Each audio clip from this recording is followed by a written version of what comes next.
नमस्कार। आज हमारे स्टूडियो में मौजूद हैं रोशनलाल जागलान जी पंचकुला से, जिन्होंने हरियाणा सरकार में लगभग 35 साल सर्विस की और उसके बाद वीआरएस ली सरकारी सेवा से। उसी दिन इन्होंने कांग्रेस पार्टी ज्वाइन की और ज्वाइनिंग के दौरान ही उनको एक अच्छे अहम पद पर रखा गया। इनको हरियाणा के किसान खेत मजदूर का प्रदेश का उपाध्यक्ष बनाया गया है और इन्होंने पार्टी कैसे ज्वाइन की, क्यों की, ये रोशनलाल जी से विस्तार से जानते हैं। रोशनलाल जी आज हमारे को स्टूडियो में अपनी पार्टी के नीतियों के बारे में और किसान खेत मजदूर की समस्याओं के बारे में और पार्टी की नीतियों के बारे में बताएंगे। रोशनलाल जागलान जी, आपका हमारे स्टूडियो में बहुत बहुत स्वागत है। रोशनलाल जी, दर्शकों को बताइए, आप पार्टी से, कांग्रेस पार्टी से कैसे प्रभावित हुए और क्यों आपने पार्टी ज्वाइन की? क्योंकि देश और प्रदेश में दिन प्रतिदिन पूरे देश में लोगों की समस्याएं बढ़ रही हैं। मतलब युवाओं को रोजगार नहीं मिला। जो सरकार आज चली हुई है जिसका नाम बीजेपी कहते हैं, बीजेपी की पार्टी बिल्कुल झूठी पार्टी, जिसको कोई जुमले के नाम से जाना जाता है। क्यों कहा जुमला? आगे भाई मतलब कि इनसे पूछा गया, आप तो लोग कहते थे काला धन लाएंगे और मुफ्त में गरीबों के खातों में 15-20 लाख रुपए डाल देंगे।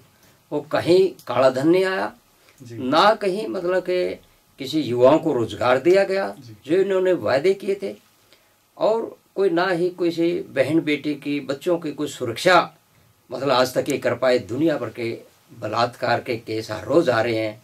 हरियाणा आज पहले नंबर पे बताया जाता है। नहीं, कांग्रेस पे आरोप है, जैसे नेताजी ये कहा जाता है कि 70 साल में कांग्रेस ने कुछ नहीं किया, इसलिए हमने 5 साल में कर दिया। ऐसा क्या कर दिया आपकी नजरों में? क्या वो तो देखो, ऐसा है, जो लोग आरोप लगाते हैं उनका काम ही आरोप लगाना होता है। जो आज हमारा मतलब रिस्पेक्टेड प्रधानमंत्री जिसको बोला जाता है, वो कहते हैं कि प्रधान सेवक, वो कहता है मुझे प्रधान सेवक बनाया जाए, ना कि प्रधानमंत्री चौकीदार।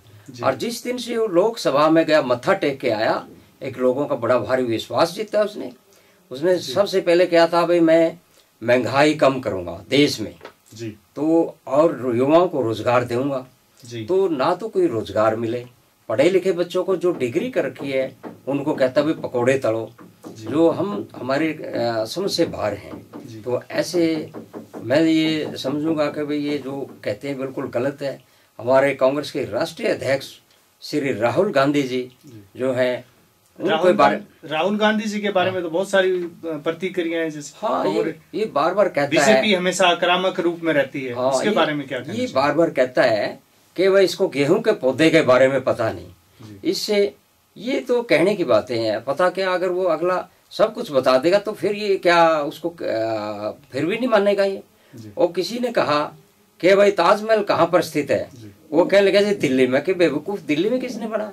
कहे मैं आगरा में बता दूं तब कौन से आप मेरे को सिलेक्ट कर दोगे? तो उनका काम है। आपका कहने का मतलब है राहुल गांधी जी को अगर पौधे के बारे में पता भी होता, सब कुछ पता तब भी इन्होंने कुछ नहीं, सब कुछ पता है, पता है उनको, पता है गरीबों की समस्याएं क्या है, किसानों की समस्याएं क्या है। आपने ये पार्टी की इस बात से प्रभावित होकर, किसी नेता से प्रभावित होकर के, या कैसे आपने पार्टी? हाँ, मैंने डॉक्टर अशोक तंवर जी की नीतियों पर, उनके विचारों पर मैंने काफी समय से विचार किया। और जिस दिन मतलब मैंने वॉलंटरी सर्विस रिटायरमेंट ली है, उसी दिन मैंने उनको घर पे बुलाया और उसी दिन ही कांग्रेस पार्टी में मैंने ज्वाइन कर लिया। ये मैंने आपने इतनी उत्सुकता थी कि जिस दिन आपकी रिटायरमेंट थी उसी दिन आपने सेम डे अध्यक्ष जी को बुलाया और सेम डे आपने पार्टी, सेम डे में ही माता का जागरण भी करवा दिया, सेम डे में मतलब खाना भी कर दिया, और सेम डे में कांग्रेस भी ज्वाइन कर ली। क्योंकि हमने ये समझा कि भाई आगे आके ही हम मतलब के बच्चों की या जैसे सुरक्षा कर सकते हैं। अब कांग्रेस पार्टी मैंने ठीक लगी। आगे भाई पहले भी जो कहते हैं 70 साल से ये कहते हैं भाई यहाँ तो मतलब कुछ भी नहीं था, ये नाम बदलने से बार बार नाम बदल देते हैं। जो भी है, किसी का शहर का नाम बदल दिया, जितने भी हैं मतलब के नाम बदल बदल के अपना काम चला रहे हैं। अब मुझे लगता नहीं नाम तो हिंदुत्व की बात हो रही है। हिंदुत्व का जो है बीजेपी का तो सबको पता है, बीजेपी का जो मेन एजेंडा हिंदुत्व है। हिंदुत्व के तरह ही उनके नामकरण हो रहे हैं जगहों के, जिलों के सब। हाँ, क्या करते हैं ये, जब जब भी इलेक्शन नजदीक आता है इनको याद आता है राम का मंदिर नाम आ जाता है, हिंदू मुसलमान याद आ जाते हैं। जो अब मुझे लगता है कि इनके पास कुछ बचा नहीं है कि आखिरी अब ये और भी कुछ झूठ बोलने की कोशिश करेंगे, कुछ भी झूठ बोल सकते हैं कि अब तक जनता इंतजार में, हमारे भोले भाले लोग बैंकों की तरफ भागते हैं और सोचते हैं यार 15-20 लाख रुपए शायद आगे हों। आज तक किसी को नहीं, कोई बच्चे गांव में कोई मजाक भी कर देता है कि जी पैसे आगे बैंक। वो तो जुमला बताया उन्होंने, कहा जुमला था। हाँ जुमला था जी। तो ये जुमला जब वोट लेने होते हैं तो ये जुमले यूज करते हैं। तो मैं इसको अच्छा नहीं समझता कि भाई ये झूठ बोलते हैं, झूठ बोल के राज लिया है। तो अब समय आ गया है। ऐसी क्या पॉलिसी रहेंगी, क्या नीतियां रहेंगी कांग्रेस पार्टी की जिसमें आप लोग जनता को प्रभावित कर सकते हैं कि जनता दोबारा आप में विश्वास जताए कांग्रेस पार्टी में और वोट करे? हाँ तो प्रभावित ये है कि भाई हम युवाओं को रोजगार सबसे पहले प्राथमिकता रहेगी और महंगाई का है, जो महंगाई के लिए भी हम प्रार्थना करेंगे। हमारे प्रधान जी हैं डॉक्टर अशोक तंवर जी से मैंने बात भी करी है। अब भाई जब भी आपकी सरकार बने पहली कलम से ही भाई इनका मतलब कि युवाओं को रोजगार देना है, महंगाई को कम करवाना है आपने। और कितने युवाओं को रोजगार देना है? उन्होंने तो करोड़ों लोगों को रोजगार की बात की। का देखो हम करोड़ों को मैं नहीं कहूंगा, मैक्सिमम जितने होंगे पक्के रोजगार देना, ना कि कॉन्ट्रैक्ट के। और जो कच्चे कर्मचारी हैं, जो आस उम्मीद पे बैठे हैं, जो पीछे पक्के भी हो गए थे, इस सरकार ने आने के बाद उनको कच्चा किया, तो उनको भी भाई पक्का किया जाए, पॉलिसी बना करके जैसे भी है भाई उनको पक्का किया जाए। और कॉन्ट्रैक्ट का तो ये धंधा ही खत्म कर देना चाहिए। जो देश में तरक्की हुई है, प्रदेश में आज तक हमारे लोग आए हैं तो पक्के रोजगार के जरिए से ही वो आगे बढ़े हैं। उनके बच्चों को आगे रोजगार से हिसाब से उनका रोजी रोटी चली, तरक्की करी है देश में पक्के रोजगारों से। और मतलब कि मजदूर का, किसान का, क्योंकि मेरे को खेत मजदूर किसान का जो उपाध्यक्ष बनाया है प्रदेश का। हाँ मैं ये कहूँगा कि भाई इनके हमारे प्रधान जी से मैंने बात करी थी कि भाई जब भी आपकी सरकार बने पहली कलम से भाई किसान का, मजदूर का आपने कर्जा माफ करना है जी। और ये मतलब कि मुख्यमंत्री जी महोदय जी कई बार कह देते हैं कि भाई पूर्व सरपंचों को 2000 तनख्वाह दी जाएगी जी। मैं हमारे प्रधान जी से कहूँगा कि भाई जब ये कांग्रेस की सरकार बनाती है जनता जी, तो भाई इनके आप 2000 की बजाय 3000 करते ना जी। चाहे जिला पार्षद है जो उनके 2500 के 3.5 करते ना। चौकीदारों की बात है भाई, चौकीदारों का भी आप इनसे 1000 रुपए ज्यादा बढ़ा देना जी। वे हमारी कांग्रेस की सरकार बनाए जनता जी, जिससे हम उम्मीद करते हैं। आप चुनाव लड़ेंगे नेताजी कहीं से? नहीं, मेरा चुनाव लड़ने का विचार नहीं है। कांग्रेस पार्टी अगर जिम्मेवारी देगी जी तो उससे निभाएंगे बखूबी। कोई ये बात नहीं है कि भाई मतलब ऐसी कोई बात नहीं है कि पार्टी चुनाव लड़ाएगी तब पार्टी चुनाव अगर लड़ाना चाहेंगे हम लड़ लेंगे, हम भागने वाले नहीं है। तो लेकिन मेरा कोई विचार नहीं है, हमने कांग्रेस पार्टी को मजबूत करना है जी। देश और प्रदेश में ज्यादा से ज्यादा आगे हमने मतलब कि देश की तरक्की की तरफ हमने बात करनी है जी। 36 बिरादरी की बात करनी है जी। किसी एक जाति विशेष की नहीं। हमने काफी समय से नजर आया कि भाई संविधान खतरे में है जी। तो संविधान के मद्देनजर रखते हुए क्यों ना हम कांग्रेस पार्टी तुरंत ज्वाइन करें और आगे बढ़ चढ़ के हिस्सा लें। मतलब हमने किसी जाति विशेष के लिए नहीं, संविधान सभी जातियों के लिए है, सभी को उसमें संविधान को क्या खतरा है? खतरा है तो ये जो सरकार है ये किसी मतलब किसी के इशारे पे चल रही है। इशारा भी किसका है कि आरएसएस जिसको कहते हैं आरएसएस, वो संविधान बाबा साहब का संविधान को नहीं चाहते वो लोग, वो चाहते हैं भाई हम अपना संविधान बनाए। इसकी वजह से मैं आज प्रार्थना करता हूँ पूरे मतलब के देश में बुजुर्गों से, बच्चों से, नौजवान साथियों से, माताओं से, बहनों से, बच्चों से आके भाई सबने एक होकर के भाई इनको उखाड़ के फेंकना है। 2019 का चुनाव नजदीक आ रहा है भाई। 2019 में नेताजी हाँ आपके जो हरियाणा का मुख्यमंत्री का चेहरा कौन रहेगा? चेहरा तो मतलब ये कौन होता रहेंगे मुख्यमंत्री? हाँ चेहरा का ये है, हमने कांग्रेस पार्टी के लिए काम करना है। प्रधान जी बहुत अच्छा काम कर रहे हैं, लेकिन क्या होता है यहाँ संविधान के मुताबिक बनाया जाता है, एमएलए बनते हैं, एमएलए ही फिर मुख्यमंत्री का या नेता चुनते हैं, उसको बनाया जाता है। डॉक्टर अशोक तंवर नेता अगर जैसे मनोहर लाल खट्टर जी को जैसे एकदम से कहीं किसी ने नाम नहीं सुना था आज तक कभी हरियाणा में, थोपा गया, सीएम बना दिया उनको, जनता पे थोपा गया। भी कर सकती है ऐसा कांग्रेस पार्टी नहीं करती। ये मतलब कि संविधान के मुताबिक चलती है। कि भाई जो एमएलए बनेंगे फिर वो नेता चुनेंगे। मतलब बीजेपी आरएसएस ये जो कांग्रेस संविधान के मुताबिक नहीं ना ना ना, ये तो झूठे हैं बिल्कुल।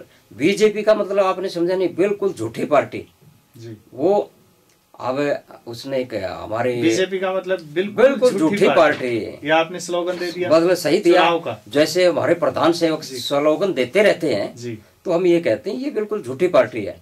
वो मतलब जब भी इलेक्शन आता है पाकिस्तान का मुद्दा उठा लेते हैं। तो आपका नेशनल लेवल पे जाएगा। हाँ बिल्कुल जाना चाहिए बीजेपी, मतलब कि जब इलेक्शन आता है पाकिस्तान आ जाता है, हिंदुत्व की बात आती है, हिंदुत्व की बात आती है, सेना को भी इस्तेमाल किया जा रहा है, सेना को घसीटा जाता है। हमारे पिताजी भी मिलिट्री में रहे जी, और हमारे को बहुत बातें बताते थे, भाई मांडला की लड़ाई लड़ी हमने और बहुत सारी, मतलब उन्होंने वो कहते थे भाई हम 3 बच्चे थे जी, जब हिंदुस्तान में जहाँ वो थे मांडला लड़ाई चल रही थी जी, कि और हमारे मैं कहता था मैं मिलिट्री में भर्ती होना चाहता हूँ, बहुत कोशिश करी, वजन कम रह गया, कभी नहीं हो पाए। लेकिन फिर हमने ये समझा कि भाई इसमें राजनीति में आगे बढ़ के क्यों ना देश की सेवा करें हम जी। तो गरीब को, मजदूर को, किसान को उनके हक मिलने चाहिए जी।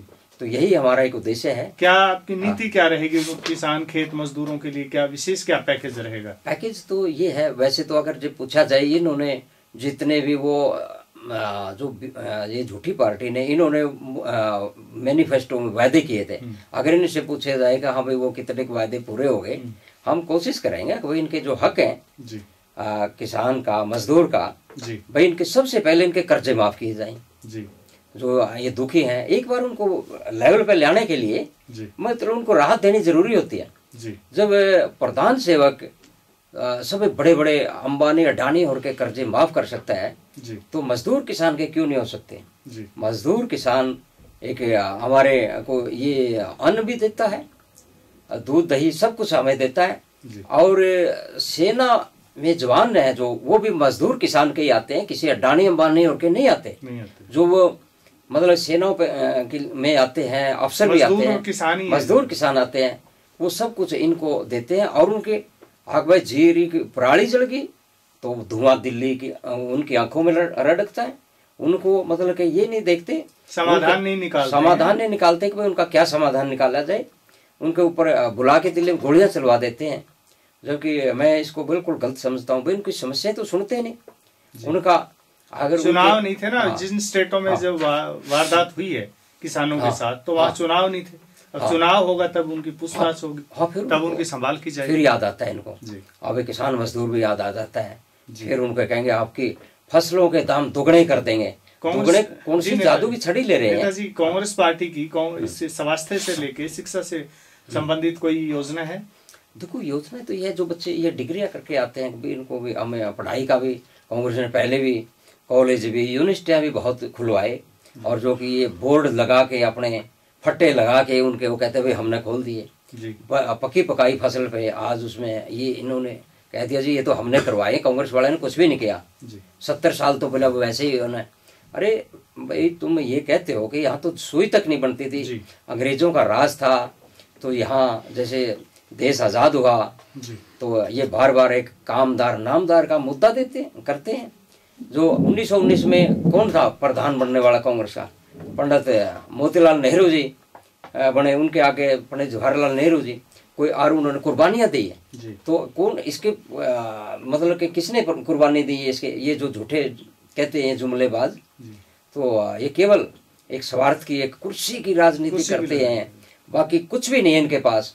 तो मैं तो देश से अपील करता हूँ कि सभी पार्टियों ने इकट्ठा होकर एक वक्त आ गया है, वे बिगुल बजा के पूरा जोर शोर से इसको उखाड़ के फेंकना है। और अभी चुनाव है, 500 राज्यों में कांग्रेस की सरकार आएगी हमारी।